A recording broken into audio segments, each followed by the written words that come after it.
9 अगस्त 1925 की रात थी। लखनऊ जाने वाली ट्रेन अंधेरे को चीरती हुई अपनी पूरी रफ्तार से दौड़ रही थी।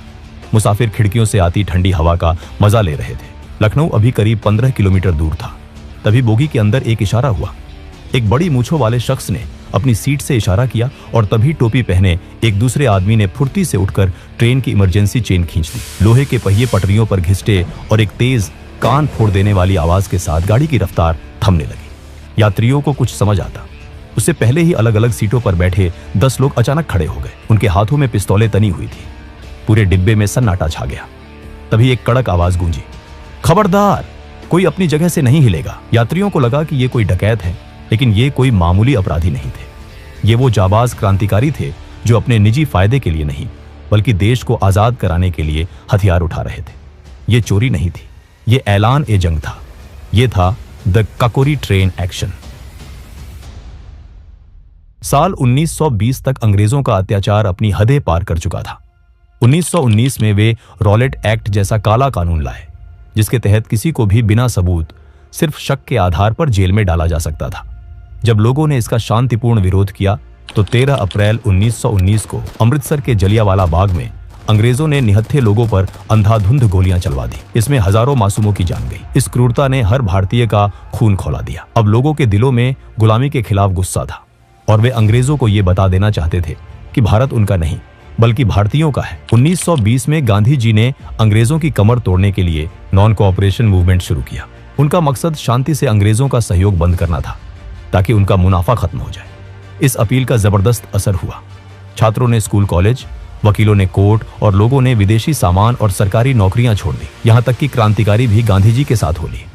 लेकिन 4 फरवरी 1922 को चौरी चौरा की एक घटना ने सब बदल दिया। पुलिस फायरिंग से भड़की भीड़ ने थाने में आग लगा दी, जिसमें 22 पुलिस वाले मारे गए। गांधी जी हिंसा के सख्त खिलाफ थे। उन्होंने तुरंत आंदोलन रोक लिया। यह फैसला देश के हजारों नौजवानों के लिए किसी सदमे से कम नहीं था।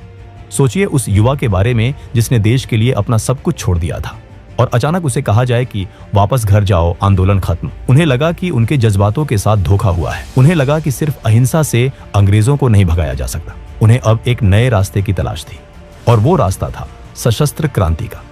इसी हताशा और गुस्से के बीच जन्म हुआ HRA, हिंदुस्तान रिपब्लिकन एसोसिएशन का। 1924 में कानपुर में राम प्रसाद बिस्मिल, अशफाक उल्लाह खान, सचिंद्रनाथ बख्शी, सचिंद्रनाथ सान्याल और योगेश चंद्र चैटर्जी जैसे क्रांतिकारियों ने इसकी नींव रखी। इनका सपना सिर्फ अंग्रेजों को भगाना नहीं था बल्कि भारत में एक संघीय गणतंत्र बनाना था जहां अमीरी गरीबी का फर्क ना हो। लेकिन क्रांति के लिए सिर्फ जज्बा काफी नहीं होता, उसके लिए चाहिए होता है पैसा और हथियार।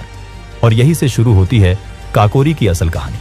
HRA को अपनी क्रांति जारी रखने के लिए पैसों की सख्त जरूरत थी। उन्हें हथियार खरीदने थे, खास तौर पर जर्मन माउजर पिस्तौलें जो उस समय की बेहतरीन गन मानी जाती थी। एक दिन शाहजहांपुर से लखनऊ जाते वक्त राम प्रसाद बिस्मिल ने देखा कि स्टेशन मास्टर ने गार्ड को पैसों का एक थैला दिया, जिसे एक लोहे के संदूक में रखा गया। ये अंग्रेजों द्वारा भारतीयों से वसूला गया टैक्स का पैसा था। बिस्मिल ने गौर किया कि उस भारी संदूक में ना तो कोई ताला था और ना ही जंजीर। ये देखकर उन्होंने तुरंत फैसला कर लिया कि अब पैसों के लिए अपने देशवासियों को नहीं बल्कि अंग्रेजों के इसी सरकारी खजाने को लूटा जाएगा। बिस्मिल ने ट्रेन के आने जाने का समय और बाकी जानकारी इकट्ठा कर अपनी रणनीति पक्की की। फिर शाहजहांपुर में HRA के भरोसेमंद साथियों की एक मीटिंग बुलाई। वहां उन्होंने प्लान बताया। हमें शाहजहांपुर से लखनऊ जाने वाली 8 डाउन ट्रेन को लूटना है। काकोरी के पास चेन खींचकर ट्रेन रोकेंगे और गार्ड के डिब्बे से सरकारी खजाना अपने कब्जे में लेंगे। इस मीटिंग में बैठे चंद्रशेखर आजाद ने जब पूछा कि अगर ट्रेन नहीं रुकी तो क्या होगा, तो बिस्मिल ने कहा कि हम अलग अलग डिब्बों में होंगे। अगर एक जगह से चेन काम ना करे तो दूसरी टीम चेन खींच देगी। अशफाक उल्लाह खान ने इस प्लान का समर्थन तो किया, लेकिन एक शर्त रखी कि हम खजाना जरूर लूटेंगे पर किसी भी बेकसूर हिंदुस्तानी की जान नहीं जानी चाहिए। बिस्मिल को अपने दोस्त की ये बात बहुत पसंद आई। इसके बाद उन्होंने इस मिशन के लिए कुल 10 जाबाजों की टीम तैयार की। इस टीम में थे राम प्रसाद बिस्मिल, अशफाक उल्लाह खान, चंद्रशेखर आजाद, राजेंद्र लाहिड़ी, सचिंद्र बख्शी, केशव चक्रवर्ती, मनमथ नाथ गुप्त, मुकुंदी लाल, मुरारी लाल खन्ना और बनवारी लाल। काकोरी एक्शन का असली प्लान 8 अगस्त 1925 के लिए बना था। क्रांतिकारी पूरी तैयारी के साथ स्टेशन पर पहुंचे भी थे, लेकिन उस दिन किस्मत ने साथ नहीं दिया। अंग्रेज सरकार की ट्रेनें वैसे तो हमेशा लेट होती थी, लेकिन उस दिन ट्रेन वक्त से पहले आ गई, इसलिए प्लान फेल हो गया। लेकिन उन्होंने हार नहीं मानी। उन्होंने तय किया कि अगले दिन यानी 9 अगस्त को ये काम हर हाल में पूरा होगा। अगले दिन 9 अगस्त 1925 को 10 जाबाज क्रांतिकारी अलग अलग स्टेशनों से ट्रेन में चढ़े। उनमें से 4 के पास बंदूकें थी जिन्हें उन्होंने अपने कपड़ों के अंदर छुपा रखा था। शाहजहांपुर स्टेशन पर जैसे ही 8 डाउन ट्रेन आई, सभी क्रांतिकारी अपनी तय जगहों पर बैठ गए। राजेंद्र लाहिड़ी, अशफाक और सचिंद्र बख्शी सेकंड क्लास में थे क्योंकि चेन खींचने की जिम्मेदारी लाहिड़ी की थी। ट्रेन चल पड़ी और सबने अपने चेहरे ढक लिए। जैसे ही ट्रेन काकोरी स्टेशन से आगे बढ़ी, राजेंद्र लाहिड़ी ने चेन खींच दी। तेज आवाज के साथ ट्रेन अंधेरे में रुक गई। क्रांतिकारियों ने तुरंत ड्राइवर को काबू में कर लिया। यात्रियों को घबराता देख बिस्मिल ने भरोसा दिलाया और कहा, डरिए मत, हम सिर्फ सरकारी खजाना लेने आए हैं, आपकी जान या सामान को हाथ भी नहीं लगाएंगे, आप लोग अपनी सीटों पर बैठे रहें। बिस्मिल, अशफाक और आजाद ने गार्ड को काबू में कर लिया, लेकिन वो ये देखकर हैरान होते हैं कि संदूक में तो ताला लगा है। संदूक बहुत भारी था, इसलिए उसे वहीं तोड़ना जरूरी था। अशफाक ने पहले पत्थर से कोशिश की, फिर कामयाबी न मिलने पर अपनी बंदूक मनमथनाथ गुप्त को थमा दी और हथौड़े से ताला तोड़ने में जुट गए। बाकी साथियों ने अलग अलग जगहों से हवाई फायरिंग शुरू कर दी ताकि लोगों को लगे कि हमलावरों की तादाद बहुत ज्यादा है। ये चाल कामयाब रही। डर के मारे ट्रेन में मौजूद पुलिस वाले और अंग्रेज अफसर भी अपनी सीटों से हिलने की हिम्मत नहीं कर सके। सब कुछ प्लान के मुताबिक चल रहा था, लेकिन तभी एक ऐसी अनहोनी हुई जिसने इन क्रांतिकारियों की किस्मत बदल दी।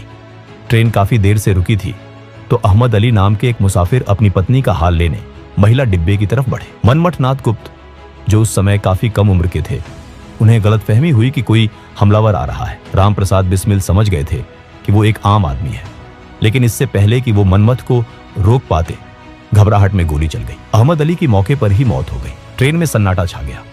मनमथ अपनी गलती पर फूट फूट कर रोने लगे। बिस्मिल ने उन्हें किसी तरह चुप कराया।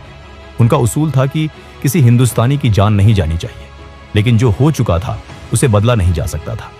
वक्त कम था, इसलिए बिस्मिल ने तुरंत ध्यान काम पर लगाया। अशफाक से संदूक का ताला नहीं टूट रहा था, तो बिस्मिल ने खुद हथौड़ा उठाया और पूरी ताकत से वार करके ताला तोड़ दिया।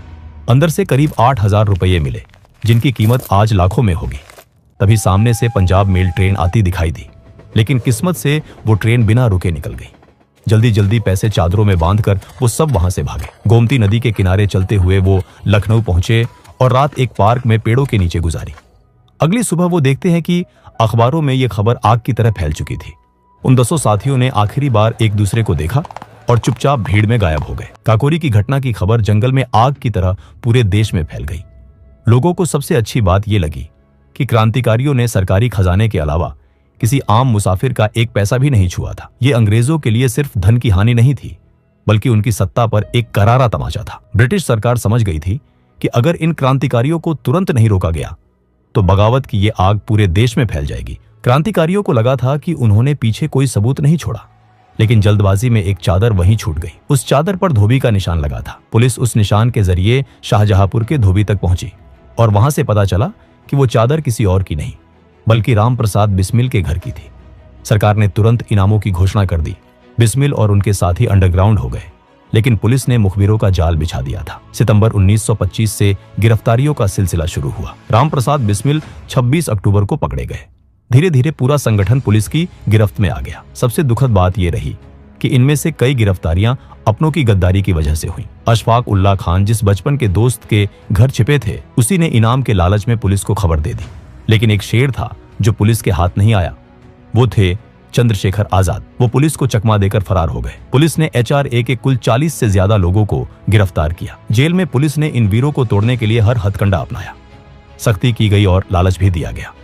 ज्यादातर क्रांतिकारी तो चट्टान की तरह डटे रहे, लेकिन बनवारी लाल पुलिस के दबाव में टूट गए। उन्होंने सरकारी गवाह बनकर संगठन के सारे राज्य खोल दिए। अदालत में करीब 1.5 साल तक मुकदमा चला। रामप्रसाद बिस्मिल ने अपना केस खुद लड़ने का फैसला किया। भरी अदालत में उनकी अंग्रेजी और उनकी कानूनी दलीलें सुनकर जज भी हैरान रह जाते थे। बिस्मिल ने अदालत को ही अपना मंच बना लिया।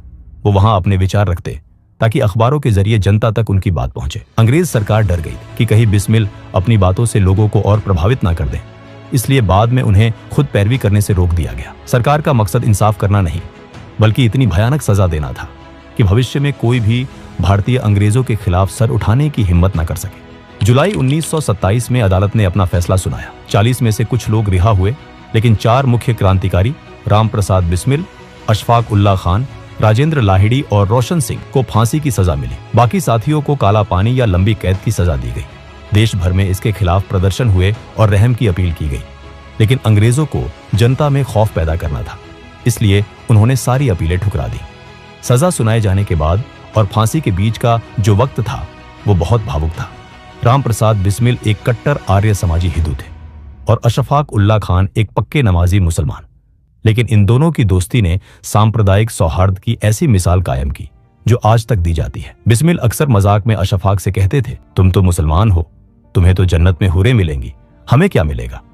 इस पर अशफाक हंसते और कहते, पंडित जी, अगर जन्नत में आप नहीं होंगे तो वो जन्नत किस काम की। जेल से अपनी आखिरी चिट्ठी में बिस्मिल ने देशवासियों से अपील की थी, अगर मेरी मौत से कुछ हासिल हो सकता है तो वो हिंदू मुस्लिम एकता होनी चाहिए। अशफाक ने भी लिखा कि वो खुशनसीब है कि देश के लिए फांसी पर चढ़ने वाले पहले मुसलमान बन रहे हैं। मर्सी पिटिशंस खारिज हो चुकी थी। ब्रिटिश सरकार खून की प्यासी थी। गांधी जी पर भी आरोप लगते हैं कि उन्होंने इन क्रांतिकारियों को बचाने के लिए उतना जोर नहीं लगाया जितना बाद में भगत सिंह के लिए या इरविन समझौते के समय लगाया था। दिसंबर 1927 का वो सर्द महीना आ गया। सरकार को डर था कि अगर सबको एक जगह फांसी दी गई तो जनता भड़क सकती है, इसलिए सबको अलग अलग जेलों में भेजा गया। राजेंद्र लाहिड़ी को तय तारीख से 2 दिन पहले ही 17 दिसंबर को घोड़ा जेल में फांसी दे दी गई। वो हंसते हुए फांसी पर झूल गए। राम प्रसाद बिस्मिल को 19 दिसंबर गोरखपुर जेल में फांसी दिया गया। जब जल्लाद ने पूछा कोई आखिरी ख्वाहिश, तो वो बोले, मैं ब्रिटिश साम्राज्य का विनाश चाहता हूं। फिर जोर से वंदे मातरम और जय हिंद का नारा लगाकर फंदे को चूम लिया। अशफाक उल्ला खान को 19 दिसंबर फैजाबाद जेल में फांसी दी गई। इन फांसियों ने आंदोलन को खत्म नहीं किया, बल्कि उसमें घी डाल दिया।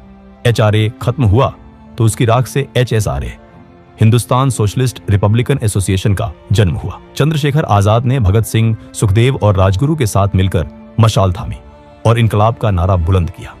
सालों तक अंग्रेजों को चकमा देने के बाद 27 फरवरी 1931 को इलाहाबाद के अल्फ्रेड पार्क में पुलिस से घिर जाने पर आजाद ने अपनी पिस्तौल की आखिरी गोली खुद को मार ली। वो जीते जी कभी अंग्रेजों के हाथ नहीं आए और आजाद ही दुनिया से विदा हुए। काकोरी एक्शन आजादी की लड़ाई का वो मील का पत्थर साबित हुआ जिसने अंग्रेजी हुकूमत की जड़ें हिला दी थी। आज काकोरी का शहीद स्मारक हमें याद दिलाता है कि 1947 की आजादी की नींव इन वीरों के बलिदान पर ही टिकी है।